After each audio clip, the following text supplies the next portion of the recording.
কানাইপুরের তৃণমূল পঞ্চায়েত সদস্য পিন্টু চক্রবর্তী খুনে এখনো অধরা দুষ্কৃতীরা। যারা আততায়ী তারা রেকি করেই একেবারে কখন পিন্টু চক্রবর্তী অফিসে আসেন, কখন বেরোন, সেই সমস্ত খোঁজ খবর নিয়েই একেবারে প্ল্যান মাফিক এই ঘটনা ঘটিয়েছে, এমনটাই কিন্তু প্রাথমিক অনুমান পুলিশের।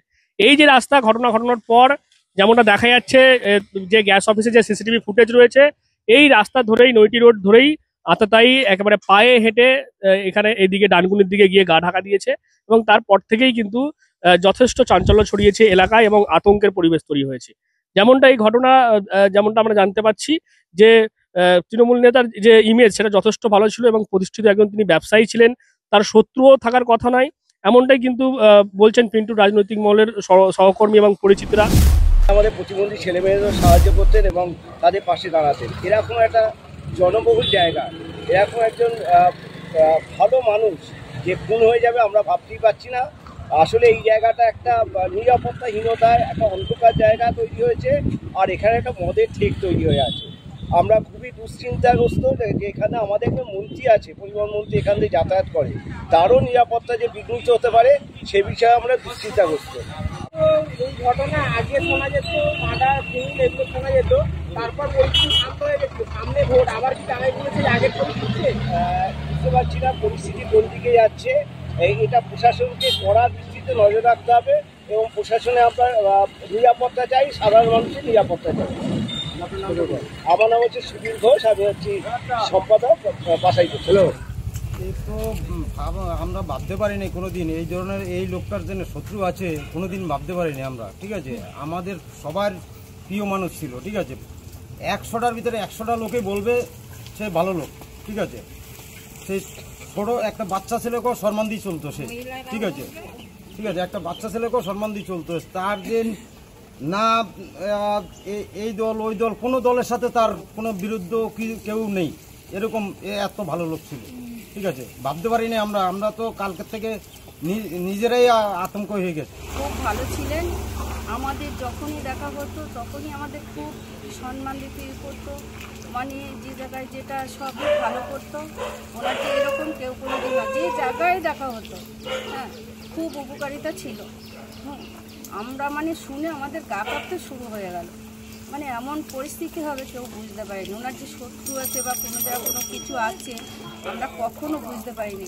আমরা কালকে শোনার পরে আমাদের জানলাম যে আমাদের সব গেল, আমাদের এখনই পরিস্থিতি খারাপ। হ্যাঁ, মানে রাত বিরেতে সবসময় তো পাশে পেতে, হ্যাঁ পাশে থাকতো, হাসি মুখে কথা বলতো, ডাকতো। তার সাথে এরকম ঘটনা কেন সেইটা আমরা বলতে পারবো না। দেখুন আমরা কি করে বলবো, আমরা সাধারণ মানুষ, কিন্তু এরকম করা উচিত হয়নি। ভালো দোষীদের কি শাস্তির দরকার? হ্যাঁ শাস্তির দরকার, শাস্তি পাক। মানে সে যেন জীবনে আর উঠে না দাঁড়াতে পারে। এই যে এমন ভাবে করে দিল, ঠিক আছে।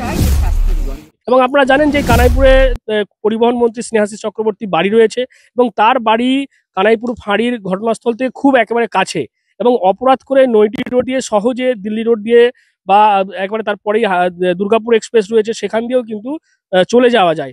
তাই কানাইপুরের আরও পুলিশি যে টহলদারি সেটা বাড়ানো দরকার, এমনটাই কিন্তু স্থানীয় বাসিন্দারাও বলছেন। তার পাশাপাশি যারা তার পরিচিত মানুষ রয়েছেন তারাও বলছেন যে এলাকায় আরও নিরাপত্তা বাড়ানো দরকার, এবং তার পাশাপাশি যারা এই ঘটনা ঘটিয়েছে, যে দুজন দুষ্কৃতীকে একেবারে দেখা যাচ্ছে সিসিটিভি ফুটেজে, তারা যেভাবে নৃশংসভাবে পরপর কোপ দিয়ে এই যে তৃণমূল সদস্যকে কুপিয়ে যে খুন করেছে, তাদেরকেও গ্রেপ্তারের দাবি জানাচ্ছেন এলাকার মানুষজন। এখন দেখার কত দ্রুত চন্দননগর পুলিশ কমিশনারের আধিকারিকরা এই যে ঘটনা সেই ঘটনার কিনারা করে। কি বলবেন আপনারা এই বিষয় নিয়ে অবশ্যই কমেন্ট করুন কমেন্ট বক্সে। আর এরকম আরো খবর পেতে নজর রাখুন ডিএনএন বাংলায়। ডিএনএন বাংলা সবার মনে সবার ফোনে। Introducing Dental Rehab and Aesthetic and Unit of Haji Medical. দাঁত মাড়ি কিংবা মুখের সমস্যায় ভুগছেন? আর চিন্তা কিসের, এখন আপনার অঞ্চলে রোগী দেখছেন অতি পরিচিত ডক্টর আশিব রাজা সরকার। কনসালটেন্ট ডেন্টাল, ওরাল এবং ফেসিয়াল অ্যাস্থেটিক, সাথে যুক্ত রয়েছেন মেডিকেল কলেজ হাসপাতাল কলকাতা। উন্নত প্রযুক্তি দ্বারা উন্নত ট্রিটমেন্টের জন্য আজই আসুন dental rehab and aesthetic and unit of Haji medical. আমাদের ঠিকানা পার ডানকুনি চৌমাথা, দিল্লি রোড, ডানকুনি, হুগলি 712310। অ্যাপয়েন্টমেন্টের জন্য এখনই যোগাযোগ করুন 96402575 অথবা আমাদের হোয়াটসঅ্যাপ নাম্বার হলো 9163146213।